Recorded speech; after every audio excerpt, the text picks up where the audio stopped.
Сәлем достар, менің арнама қош келдіңіздер. Денсаулығымызға өте пайдалы зімбір шайының жасалу жолымен бөлісетін боламын. Зімбір шайы иммунитетті көтереді, бас ауруын қойдыртады, асқазан, ішек жолдарын реттейді, жүрек, қан тамыры ауруларын алдын алады. Алдымен ыдысымызға миятамызды жуып тазалап салатын боламыз. Зімбір тамырын осындай бөлшектерге бөліп саламыз. Лимонның 2-3 тілімін қосатын боламыз.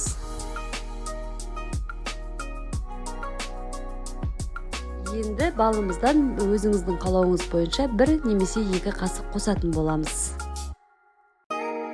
Пакеттегі қара шайды таңдадым. Бұл жерде көк шай немесе қара шай өзіңіздің қалауыңыз бойынша қоса аласыз. Енді үстіне қайнаған суымызды құйып, аздаған уақытқа қалдырамыз. Суық тиіп салқындаған кезде осы зімбір шайын ішіңіздер. Жақсылап тер шығарып, ауруыңызды басып емдейтін болады. Керектеріңізге жарасын, арнама жазылуды ұмытпаңыздар.